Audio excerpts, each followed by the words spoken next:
يعتبر الشخير من الأمور المزعجة لدى الأطفال أثناء نومهم، وقد يكون مؤقتا بسبب واضح وصريح، ولا يجب القلق بشأنه مثل حالات البرد والزكام. أما الشخير المزمن أو بصوت مرتفع فيتطلب استشارة الطبيب لعمل الفحوصات المناسبة لمعرفة الأسباب وعلاجها قبل تفاقم الموضوع. ينضم إلينا هنا في الاستوديو الدكتور باسل العاصي، اختصاصي الأنف والأذن والحنجرة. دكتور صباح الخير. صباح النور عادل مروة. يعني الزوج والزوجة يصطفلوا مثل ما يقولوا، يعني كيف مشكلتهم هذه، لكن الأطفال هل هناك علاقة إذا كان الطفل رضيع أو أكبر بأنه شخيرة، هذا دلالة على مرض أم ماذا؟ طبعا اكيد. بالنسبه للاطفال الرضع، هلا طبعا في نحن عندنا الشخير اللي هو مؤقت، اللي ممكن يصير نتيجه تعب او نتيجه ارهاق او نقص في النوم. هذا طبيعي، ممكن يحدث مره في الاسبوع، يعني ما كثير عرضي وما كثير مخيف. اما بالنسبه للشخير اللي هو عاده بيكون مزمن او متكرر، يعني مثلا 3-4 مرات في الاسبوع، بهي الحاله طبعا وي هاف تو وري، يعني لازم ننتبه على شو السبب اللي ممكن يكون مسبب له. طبعا عند الرضع ممكن نشوف نحن مشاكل مختلفة عن الأطفال اللي هن الأكبر عمرا، يعني اللي بعمر 5 أو 6 سنين. الأطفال الأصغر ممكن نشوف مثلا مشاكل خلقية ببعض الأحيان، مثل مثلا صغر حجم الفك السفلي، تراجع الفك السفلي، انسداد الفتحات الأنف الخلفية. أما بالنسبة للأطفال الأكبر لا، في بيكون عادة أسباب ثانية، مثل مثلا ضخامة اللوزات، ضخامة الزوائد اللحمية. دي دايما منتشرة تماما، هي أسباب جدا شائعة. وإضافة لهذا الشيء طبعا الالتهابات الطرق التنفسية العليا، التهابات اللوزتين، الأمراض التحسسية وهي كثير شائعة، يعني كثير بنشوفها عادة. في أسباب طبعا أقل شيوعا، يعني وهي أحيانا ممكن نسميها نادرة يعني، بس موجودة. يعني ممكن أحيانا نشوف إنه طفل حاطط جسم غريب ضمن الأنف، مسكر هي كثير. تماما.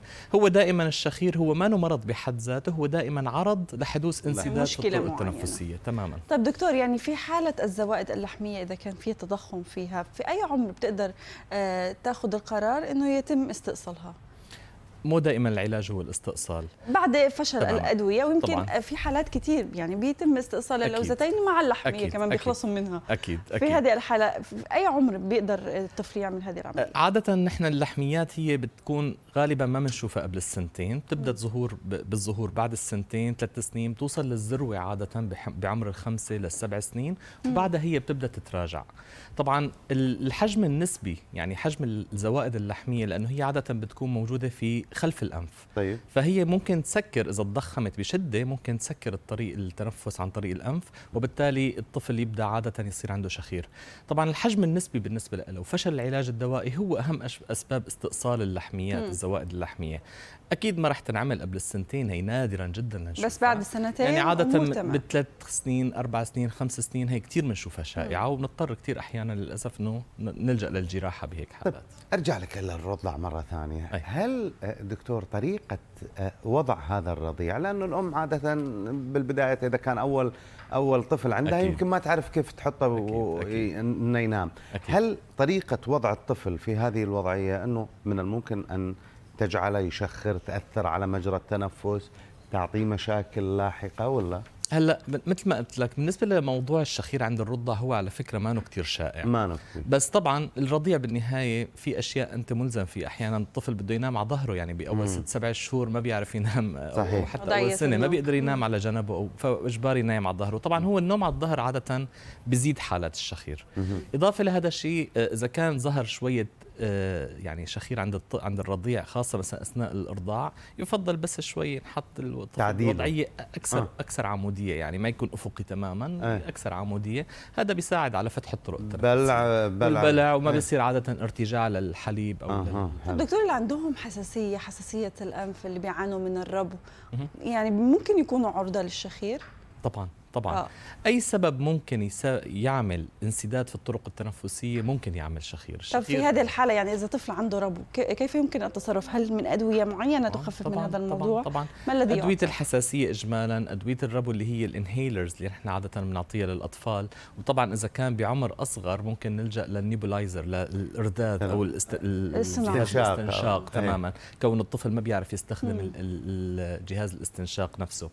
فعاده هي الادويه اللي هي اكثر شيء تستخدم، إضافة للأدوية اللي هي مثل ما حكينا لأدوية التحسس سواء قصيرة الأمد مثل الأنتي هيستامينز أو طويلة الأمد مثل مثلا المونتيلوكاست.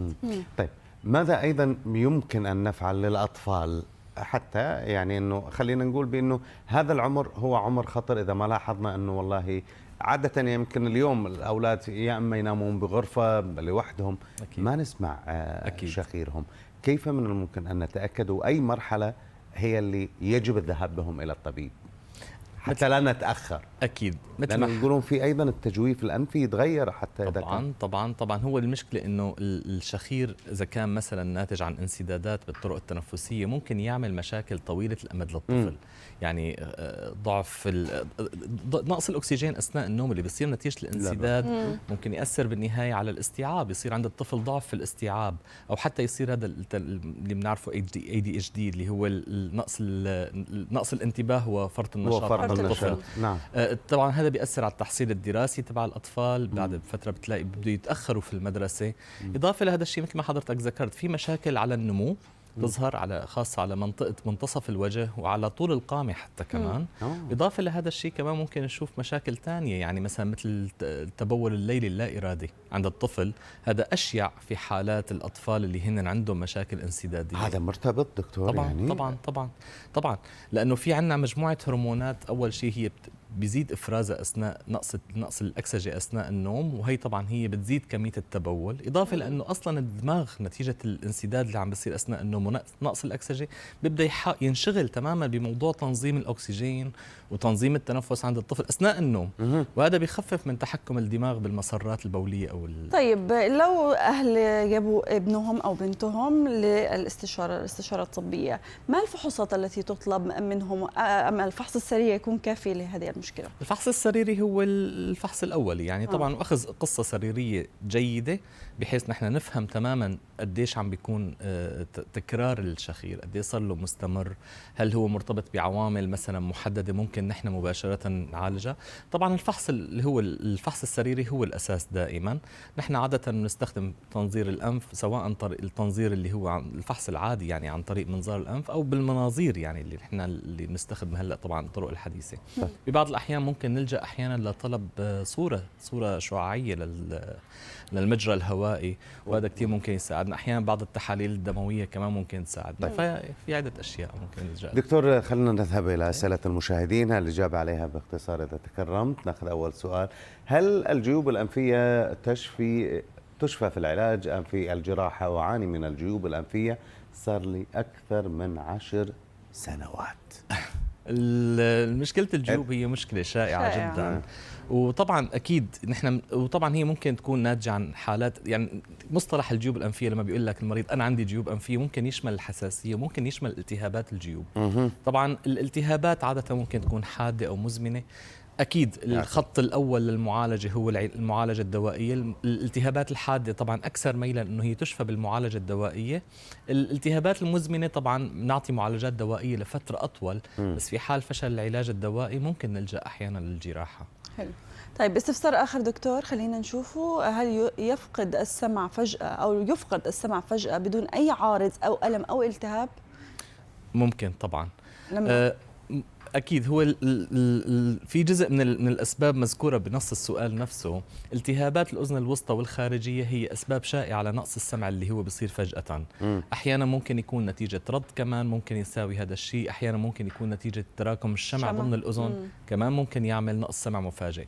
في عندنا نحن حالة طبعا هي قليلة الحدوث اسمها نقص السمع الحسي العصبي المفاجئ، اللي هو عادة فجأة الأذن الداخلية والعصب السمعي مكان منهم هو ممكن يعمل يصير فيه يعني خلل معين، وبالتالي يصير في عندنا نقص سمع مفاجئ. وهذا طبعا قصة ثانية مؤقت يعني. ولا دائم؟ غالبا بيتحسن بشكل يعني بس بياخذ وقت. طيب الله يبشرك بالخير. طيب هناك سؤال آخر: أهلا دكتور، سبب الرائحة في الفم رغم النظافة والعناية بالأسنان؟ المعدة؟ ممكن تكون المعدن. راح ادرس طب انا. تفضل. اكيد انت معلم. طبعا اول سبب لرائحه الفم هي عاده المشاكل اللي بتكون ضمن تجويف الفم، سواء مشاكل الاسنان او التهابات اللوزتين او التهابات الحلق والبلعوم. طبعا في عندنا نحن احيانا ممكن يكون ناتج عن التهاب في الجيوب الانفيه، ونزول المفرزات من الانف باتجاه الحلق ممكن يؤدي لروائح ما جيده جدا.